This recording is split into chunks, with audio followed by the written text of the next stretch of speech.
So many people have this victim narrative of, well, I gave this one time or this one thing happened to me, and now I'm on the defensive of any and every time that this is ever going to happen. This one dude back in my childhood laughed and pushed me, and I'm never going to do it again.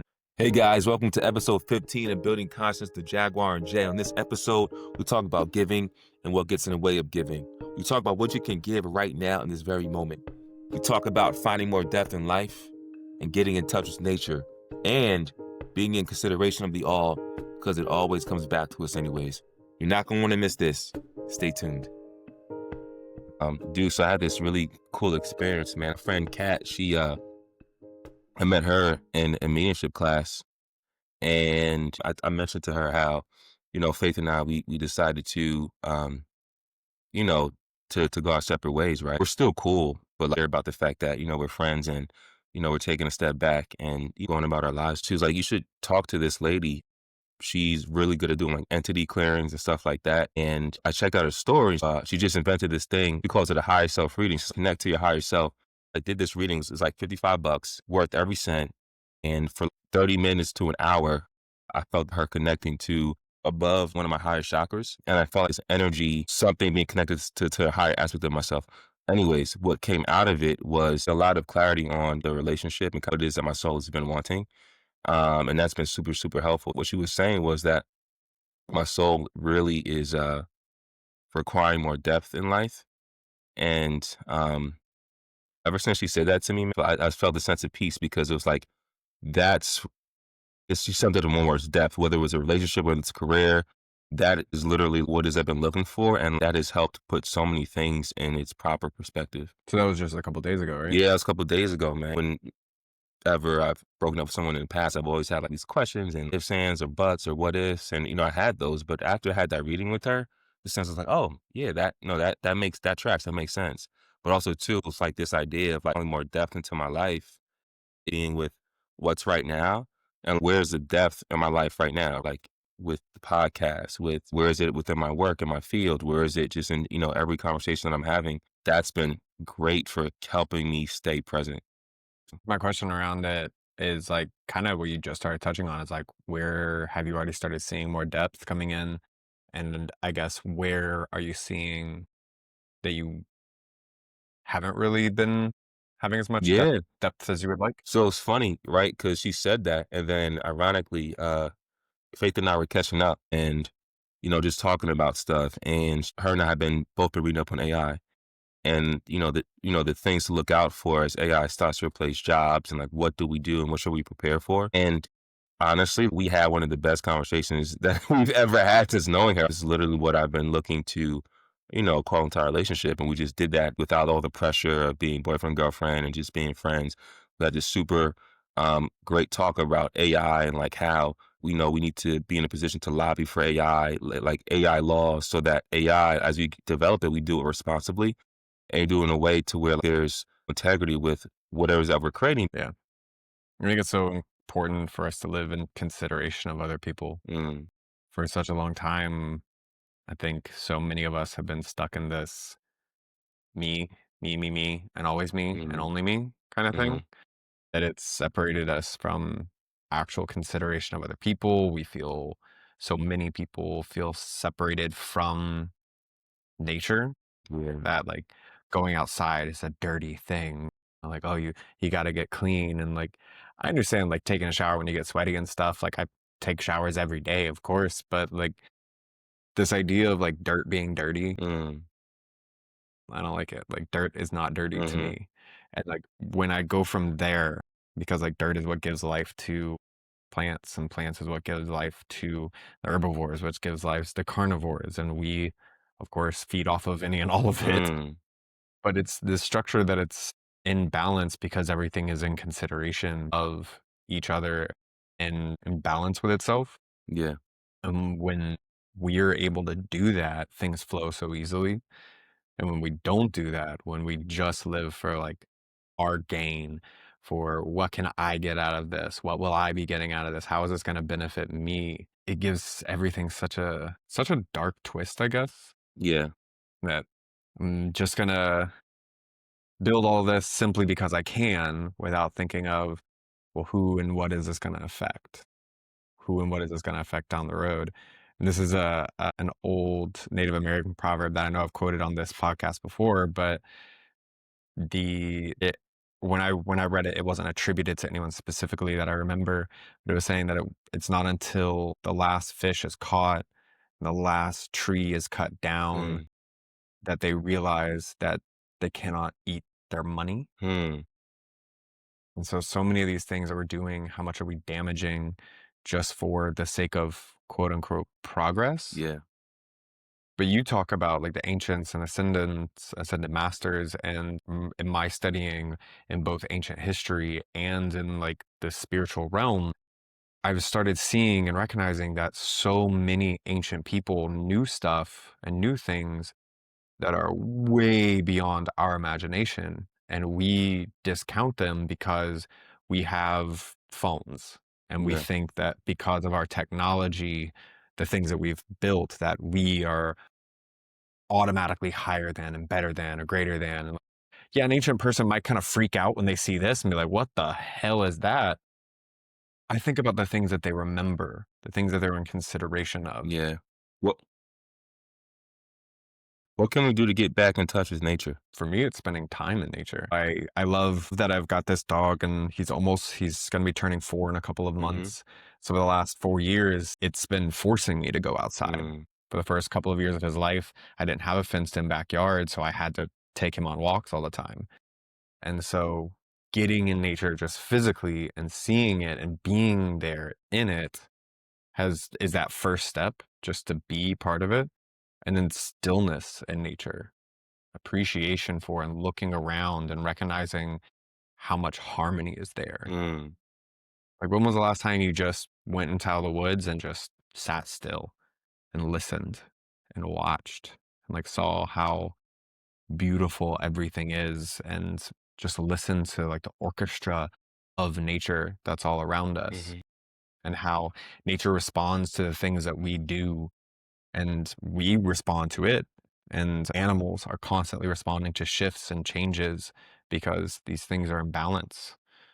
Uh, there's this thing that I don't remember if you posted it up on Instagram or not, but I saw something on Instagram that was talking about this study that's beginning to show that the ocean shows patterns of brain activity mm, as as if it is and has this neural pathways of the waterways, the coral reefs, and that it is responding and reacting to everything wow, going on around it, wow, to us, to the litter that we have in there, the sure, fish, sure, and everything. It's a different level of consciousness. And so for me, when I think about that, that everything around us has a level of consciousness, has a level mhm, of connectivity that we may not understand on a first yeah, glance. You might look at a tree and be like, well, that thing doesn't think. But they do studies where when someone logs a tree in a forest, like a live tree that dies before its time, mhm, the trees around it dump energy into that log or mhm, into the stump to keep it alive mhm, because they're social creatures mhm, and they want their friend to be alive. Just like when a tree is dying from some kind of disease, it will dump as much of its energy into its neighbors as it can. mm, And when that was first discovered, it was assumed that like an oak tree would dump its energy into the other oak trees around it, mhm, but it doesn't. It dumps its energy into all the trees around it. mm, And it does that through a fungal system, mhm, through mushrooms that is just this vast network underneath the ground acting as highways between trees and roots that allow this trade of energy. mhm. I'm definitely And getting so, Avatar vibes when in oh yeah, forest and, hardcore. that I mean, Are you talking that's about Blue real. Avatar? Or are you talking about Avatar Last Airbender? Not Airbender, Avatar with the blue people, you know? Yeah, I get it. I get it. And yeah, and it is like I think they do a really good job of, showing how like all of them are directly connected to nature. It is pretty cool how they can, plug into nature and get these things, and we can as well. Mhm.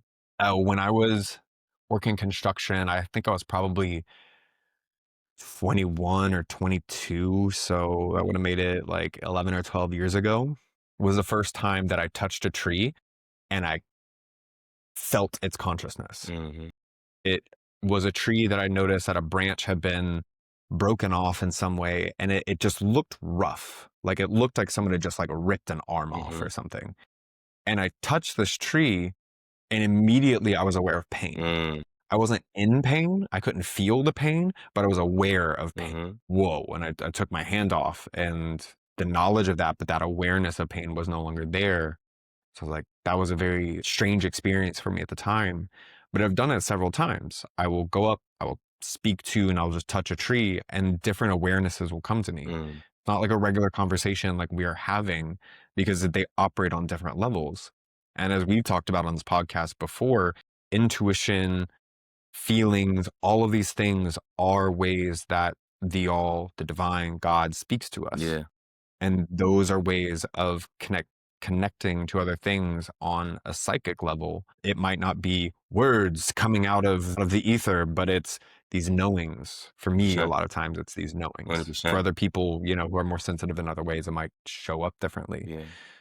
And it was in years after that. It was right after my divorce. I was camping with some friends, and we were looking for firewood, but everything on the ground is wet. Mm. So we were looking for dead trees to knock over and use those because those were going to be drier.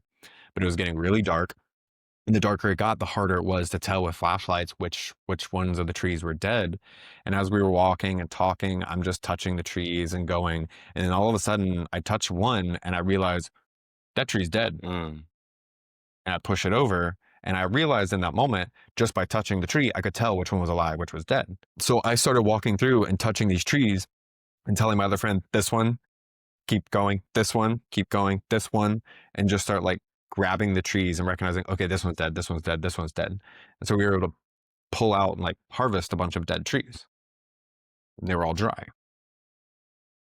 Useful. Um, so just being in nature and Yeah. accepting that there's a level of consciousness that isn't what we might be used to and what we might consider consciousness or intelligence on a human level, but it's still there.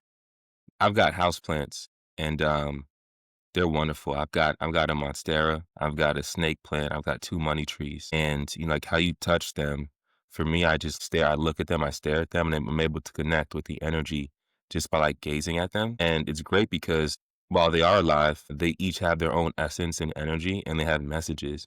So when I connect with the monstera, it's a knowing of a sense of love, happiness and aliveness. I'm looking at it right now and excited to be here. It like sprouted a new leaf, like a new baby leaf. And I watched as it was started up, curled up, and it like slowly opened, and it was like a lighter green than the other leaves that were already formed. They kind of opened up, and now it's one of the biggest ones, and it's the tallest one. And it's just, it almost looks like it's like it has an animalistic feel to it. But whenever I stare at it, I just get a sense of loving energy. The snake plant, really great for purifying the air around you. And just when I look at it, it's very strong energy of really just helping me become present as to what's important. So the message I got from my snake plant was to live. And how I interpreted it was the number one rule is to live, because we can get so caught up in the dogma, the rules of life, do it this way, do it that way. A spiritual person should be this way or that way. I have to have a job, I have a role. Okay, I must do this. So many things that if I'm so in my head about it, I'm not being me. I'm not living anymore. And so that reminder to just live just allowed me to live first, allow me to shove everything else away, just be me, present with myself, be my most authentic self, but have the awareness of these ideals and virtues that I want to live by. And that was so freeing. And I remember when I felt the energy from the snake plant, it was a glow in my heart. It's like a yellowish green light that I could see with my imagination, my mind's eye, or my third eye. And if I close my eyes right now and I think about it, like it's still there with me.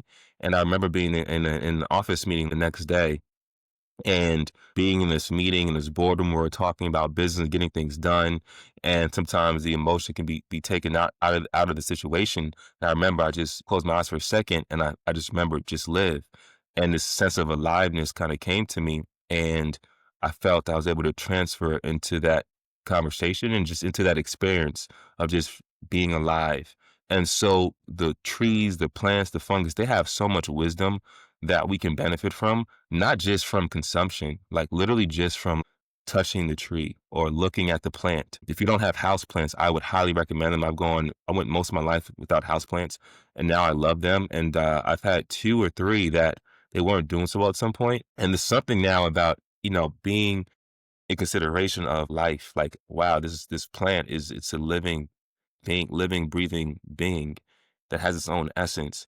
And I take this pride in if I see a plant that's not doing well, figuring out what is it that is off, and then seeing it come back to life, and then me realizing, wow, every single life is important, whether it's human or not.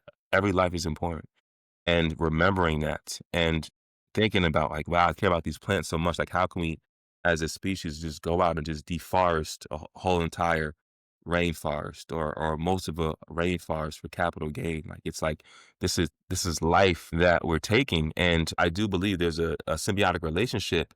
But we've gotten so much into the take that the balance is off, which I think we're seeing.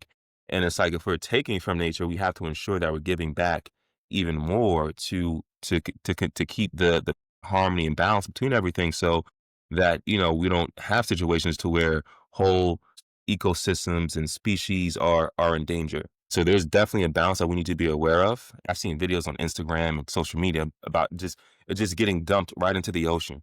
It's killing marine life. It's corrupting and devaluing the integrity of the water that we drink. I don't know if you've ever seen the documentary Seaspiracy, but they show how damaging, how first off, there's so much mercury in fish. That's not new. There's a lot of microplastics found in fish because of all the netting and stuff and all the plastic that's in the ocean. So not only are we doing this to nature, but it's still coming back to us. Like it comes back to us. So, this idea of capitalism and more and more and more, we're literally destroying ourselves. And honestly, this is the part that pisses me off because there's been people. There's a young man right now. He's in his like 20s or 30s. He created a technology that actually turns plastic waste into fuel, right? And now he's being harassed by whatever set forces don't want that technology to come out. There was a man who developed an engine that ran cars off of water, right, versus gasoline. So there's been these technologies. Tesla, had discovered free energy, and they wanted to capitalize off that. So now we're using, less clean sources to do that. So there's been these technologies over time that we've discovered that would have been better for the all, that we've allowed a few or a system to kind of repress and push out. And so, yeah, I mean, I just really, really think that we have to, one, as we discover these technologies, I don't think we can get selfish about sharing it. Like if the issue is capitalism and profit, to think that we're going to be the system that wants to, keep people oppressed, we can't be so selfish. Like if I come with the idea, for example, for plastic, for the technology to take plastic waste and turn it into and use it for fuel, right? Um, for me, like what would make the most sense is knowing that they would target somebody like myself, right? Is letting other trusted people know this, so that regardless, the idea itself can't be stopped. Because that's the issue, is like we get attached to these things, these discoveries, but if enough people know about it, you can't stop the idea from coming to fruition. Yeah. Well, rolling it back to what you had said earlier about plastics and oceans Mm, and tying that to what I had said about that study that's starting to show and starting to see how the ocean acts as a neural network. hmm If you think about and consider the earth itself as a living being that is responding to us, that is responding to the animals, that is responding to the plants, that is responding to everything going on around us.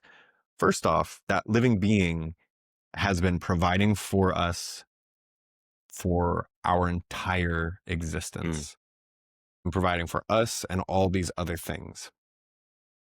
And then if the oceans are this neural pathway, then us creating plastics and then discarding them in the ocean is tantamount to giving somebody or giving ourselves brain cancer, Mm, giving ourselves tumors because mm, we just don't know and don't want any better. mm, And so when taking from the philosophy of all of life is from the inside out, how many of us do these things to ourselves out of a conscious or unconscious self abuse? mm. So a lot of people, when you first ask them, like, do you self abuse? The first answer is no, of course Yep, not. yep. But then when you dig in with them and you start finding out, like, yeah, well, when was the last, like, how do you react when you do something that you felt was kind of stupid? You know, like, oh, you get frustrated, like, oh God, Mm, like, why didn't you do this? Come mm, mm, on. Like these little frustrations, even things like that. Anything that is unloving, mm, in my opinion, you can categorize as a form of self abuse when you're treating yourself in an unloving way. mm. And if all of life is from the inside out, when you are treating yourself in an unloving Oof. way, then you treat the others around you in an unloving way. Mm, You treat your environment in an unloving way. When you don't really care and you don't really put in the effort to take care of yourself, yeah. are you going to be taking care of the things around you, Mm, the people around you, mhm, the earth around you? And for such a long time, we've been in this state of me, is we feel or we've been sold this idea of you're not mm. enough without my product. So buy my Yeah, product right now yeah. because this is what's going to make you happy. This thing outside of you is the thing that's going to bring you happiness and joy. So buy my product. When really everything should be pointing back to the fact that the power is inside of you. It's inside of you. Yeah. Like, And so if we have appliances that can be repaired, well, then you don't have to keep buying their product. When you have fuel that can be created out of the trash, mhm, then you start cleaning everything up and you don't have to keep buying the product of some companies that make a lot of money off of them. And when you can utilize a natural resource to fuel things, it gets even worse for them, for that profit margin, oh, for yeah, that one thing that we have glorified above all else, yeah, money. yeah, And I mean, it's necessary. I don't think that money itself is evil, but the love of money and that I gotta have more and more, and this idea that abundance is only infinite monetary gain drives me crazy. yeah, It really drives me crazy, especially in spiritual circles, when people are talking about abundance and really all they're talking about is bring in more money, money, money, money, money. And that's cool and all, but that's not all abundance is. yeah, They're falling into that same loop, that same trap. I don't have millions of dollars or hundreds of thousands of dollars or anything. I have the money that I need to operate. I have a bit of a surplus, which is fantastic, but it's nothing crazy. Yet I am more abundant than I had ever been in my entire life because I have fantastic health. I've got fantastic friends. I've got all of these things like this podcast, my men's group, my mindset coaching business. And all of these things bring me so much abundance that it's on another level than just money. But we've been sold this idea that without massive amounts of money, you're worthless. yeah, Without buying all the new things. Well, guess what? This year, a new iPhone comes out. And 6 months later, a new iPhone comes out. And you're behind the times and you're a failure if you don't buy the new iPhone and buy the new iPhone and get yourself in more debt and make sure that we can make more profit off of you and more and more and more and more and more. mm, It's such a cacophony yeah, of buy, yeah, a cacophony of you're not enough that when you actually sit and slow down and look at a fucking tree and realize, huh, that thing is more abundant than me and all it does is sit there and grow. yeah, Sitting in stillness and resting and providing for so many other creatures. yeah, It makes sure it has what it needs first. It digs deep to get the water it needs, to get all the nutrients and minerals from the soil. It grows out really tall and wide to mm, get all the sun in consideration of other trees by not blocking a tree to stunt its growth. It's inconsideration. And the whole time just chilling, just slow, just being. Yeah. And there's so much wisdom in that, that if more people would slow down and consider what a tree is teaching us, Yeah, so many changes. what was coming up for me when we were talking before, and I love that was so beautiful how you described the tree and like the abundance that it has. We have to be aware of how greed shows up, right? From the smallest example of greed. I think in business to, I know, so something I'm going through right now is we have these rules about how like accounts are shared. And basically, if an account is over a certain amount of money, it belongs to you. If it's under a certain amount of money, it belongs to me. If you're the parent company, then it goes to you. If I'm the parent company, it goes to me, like all these different things. And just, basically people just greed literally slowing down the process of, business flowing how as it should. But, when I think about Well, I have an example actually of the same thing from my yeah, company. yeah, that So we have two major positions that like everyone can do, but there's like two major roles. There's the marketer who speaks to the schools, and there's a recruiter who finds the workers for mhm, the schools to pair them together. And so a single deal is a marketing side and a recruiting side.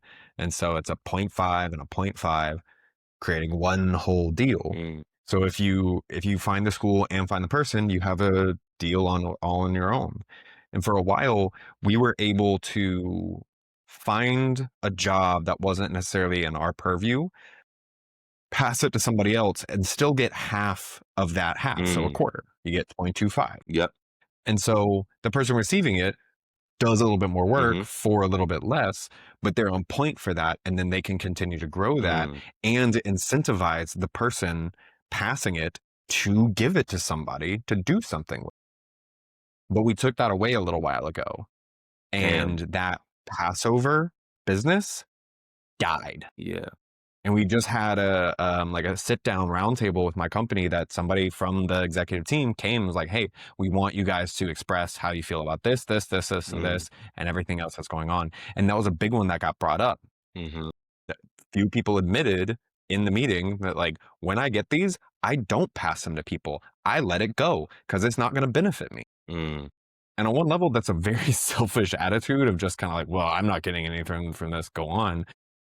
Because you could also pass it and then create that goodwill and that memory of like, okay, cool, this person's thinking about me. Let me make sure to get them back, which is a way that I do my best to operate even during this time of, no direct credit. But now during the summer, they've opened up a window of 2 months of allowing people to have that credit again. mm, And those Passovers have just like jumped like yeah, crazy. yeah. And that, yeah, I think that's, there's a responsibility for leadership to understand that, to understand and create systems that reward people for being more altruistic and for sharing and for collaboration and working together. Because yeah, there's certain situations where that's just not the case. And so in a way, the reflection of like when I hear the account manager who's like, yeah, I don't get it doesn't benefit me. Um, what I see is a reflection back to this, like, yes, that person should take ownership, but I see reflection back to the system of we need to create a better system, right? So good job on leadership to open that back up. Hopefully they just continue to like, we're sharing, we're working together. And that's the thing too, like when we share, there's more for everybody, and sometimes like when I see an economy crashing and people get so stingy with their money and like things stop flowing and it's like if we could just remember to share with each other and work together, life it will be so much easier. And then there's literally more for everybody. Like that one, like if you take $1 and one person, I give it to you, you give it to someone else in conscious bridges, and it gets past somebody in light beams, and it keeps getting passed on. Everyone just experienced $1. But if one person takes that dollar and holds on to it, only that one person experiences the dollar, and they don't even get a benefit of the exchange they get for that dollar. Does that make sense? In a way, the example that like comes to my mind is what Jesus taught of like, when somebody asks, give, give it to them. If they need it, give it. Yeah. And you have it, give it. Now, I know it's a pie in the sky kind of hope that people actually start doing that. But imagine if people did. You have the means and you have someone that comes to you. You give? Okay. Now let's say you're doing that a lot. And then your economic situation plummets. Well, guess what? If everyone is doing that, then in that time that you're in that slump and you're the one who's needing, then okay, people are giving. I, But that's the essence of abundance. yeah, Rather than having this idea of if I don't take all of my money and everything around me and gobble it all up and stack it up so high yeah. behind me and never freaking use it, then I'm never going to be okay. If that's our mindset, then we're stuck, I think the reason completely why stuck. we don't give more is because I feel like people feel punished when they do give. Like I gave this lead, I got no reward for it. I gave this person my heart, they stepped on it. I gave my money to this church, volunteered to this church, I got taken advantage of. And so fall into this victim narrative around giving, so we stop giving. And I think there's a healing, a collective healing needs to happen around this idea of giving and being a victim of that giving, because when we stop giving, we're cutting off the essence of who we are. So and we end up just punishing ourselves anyways. You know what I'm saying? So like anyone who's listening and like, you feel like you've gotten every time you gave your all, you got hurt, this and that. It's like, but damn, you had the gift of giving. And now moving forward, you could be more discerning about how you give and who you give to, but just don't stop giving. Right? It could be something small, it could be something big, but as Jaguar said, if you have it, Well, it's go ahead. something that also goes back to what we were talking about last week. Yeah. This not giving to the detriment of you Yeah. and not doing things to the detriment of Yeah. you. Because when I say if you have it, I don't mean this is your last dollar that you are about to Mm-hmm. feed your child with. Mm-hmm. I mean, I've paid my bills. Mm-hmm. I've got my budget for this thing. Yeah, I do have an extra $50. Mm. Cool. Let me give that out of this abundance because, yes, I have my stuff in order. I've taken care of me. And so now I can give out of the abundance and Yeah. out of that greatness Yeah. to then give out of that. That is being responsible with yourself and with your own responsibilities. Make sure that your house is in order so that way you can give out of that abundance. But so often it's just like, no, I don't wanna. Yeah. Because like you said, so many people have this victim narrative of, well, I gave this one time or this one thing happened to me. And now I'm on the defensive of any and every time that this is ever going to happen. I'm never going to give again because this one dude back in my childhood laughed and pushed me down when I gave them something and I'm never going to do it again. Mm. But that's sticking and staying in an old and, like you said, a victim narrative. Mm. Whereas like when you have faith in the fact that energy, like energy will come back around, you might not see the benefit immediately. You might not see it directly right there. That person might not say thank you. So what? Mm.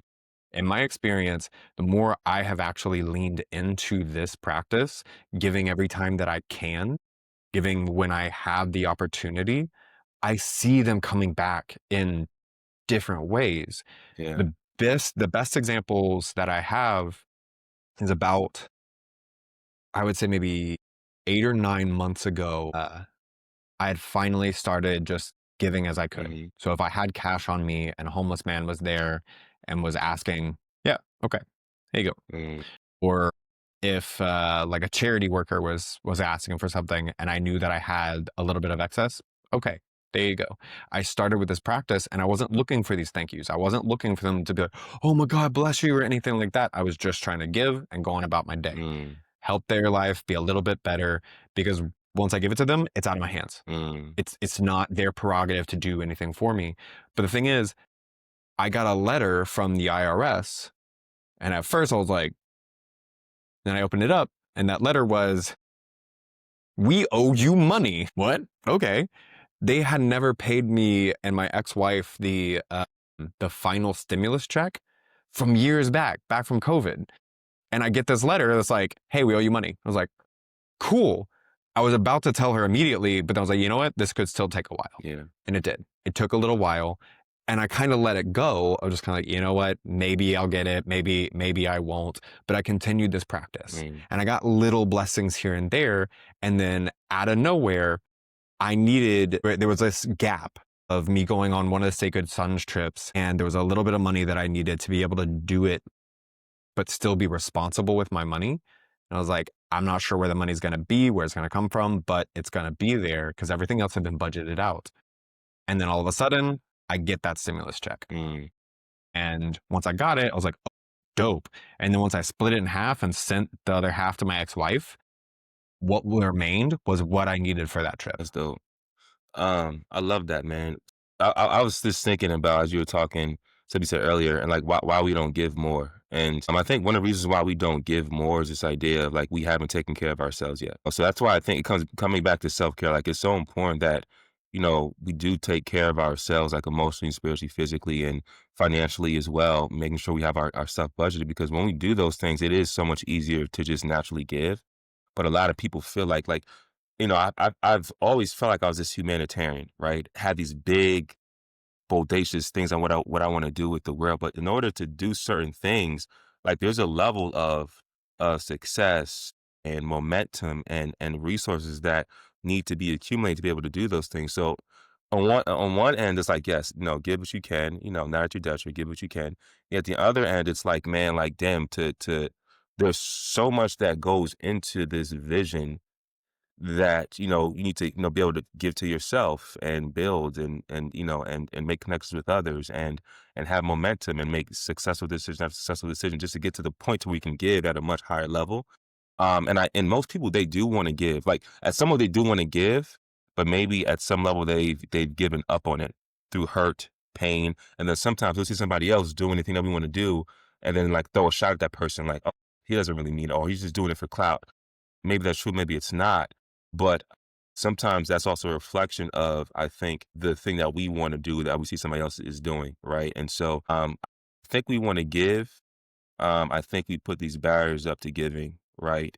And I think we need to uncover what those things are because I know when I feel like I can give freely, I feel so free. I feel so abundant, right? When I don't feel like I can give, I feel so lost sometimes and depressed and just like I don't have anything. But when I feel like I have the most is when I feel like I can just give freely and I don't even have to think about it. It's the best times. Best times.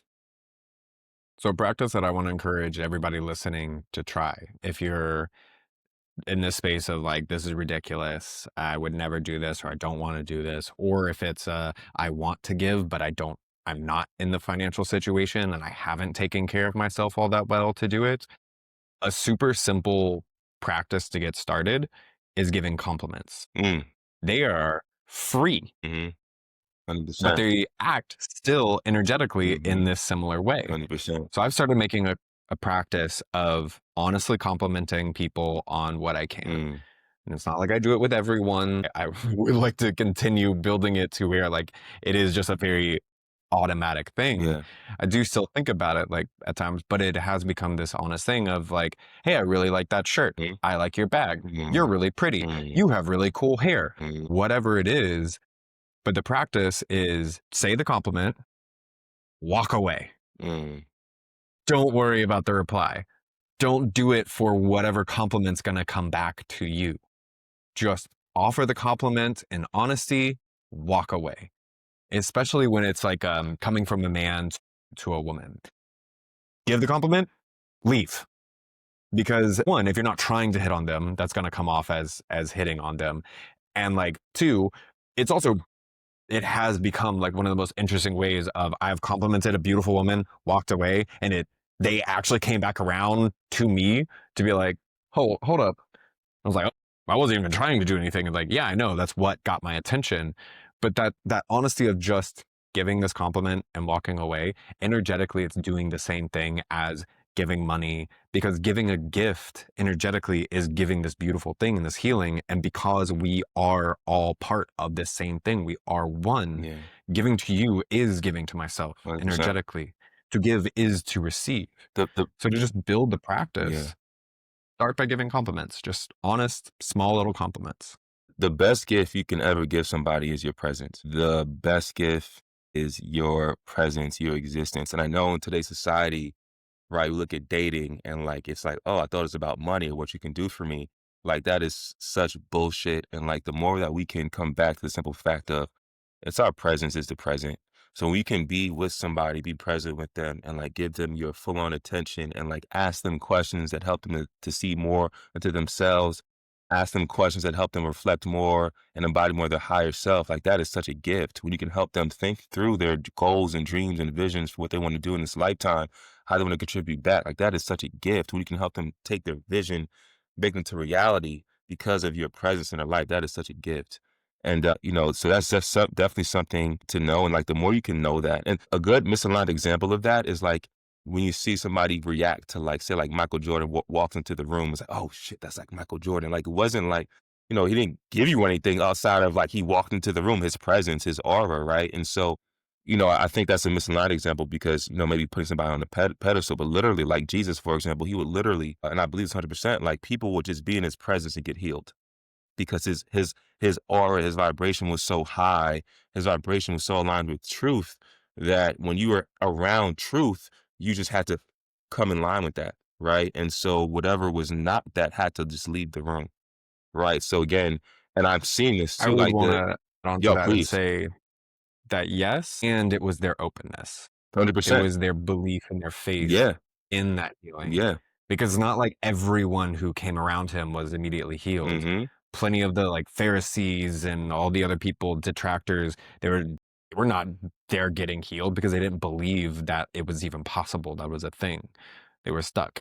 mm-hmm, If you go back and read the New Testament, which I've been doing for a little while, every time Jesus heals somebody, he says, by mm-hmm, your faith, every time. I don't think I've found a place that said, yeah, I did it. It was me. And please, if you're listening to this and you know of one, let us know. Drop it in the comments. But I've been going back through looking for these things, and it was always by your faith. So by being open to it, by being receptive to it, yeah, you were allowing that. And that's something that like these practices of giving does. If you're open to receiving, then give what you have so that you can receive. Because holding on to things energetically drives them away from you. I got one for you. First off, to your point about faith, healing begins with faith. Like that's the first step to healing is when you have faith that you can be healed. Then you can be open to it. Then you can attract it, et cetera, right? You can start to feel the healing within yourself, just having faith that, it can be healed. And when you can have faith in somebody else and believe in them, that is a gift. I had a mentor who he went pretty far in Johnson and Johnson. He would like ordered the chairman and like just so proud of what he did, him and his wife and his kids, and like just, like a model life, right? The definition of the American dream, like nice home in New Jersey, retirement home in Florida, kids are doing really well. Uh, as friends with like Denzel Washington, but like just lived such an awesome life, right? But he impacted me so much because one, I was open to what he had to say, but he just believed in me. That was the best gift he ever gave me was his belief in me. So you don't know who, when you speak to them, your belief in them, right? You taking the time to be present, to sit with them, to see them, to talk with them, to just believe in them. What a gift that is. So if you don't have it financially, that's okay. Like, like when what kids want the most from their parents isn't money. It's for them to be present. I hear, Kanye West before his mother died, the old Kanye.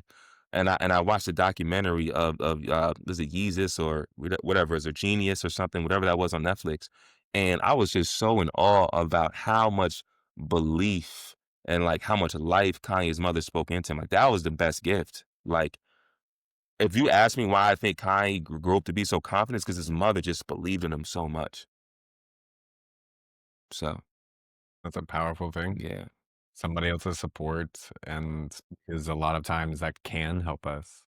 But it also shows that same example shows how important it is to have it from inside of you. Mm-hmm.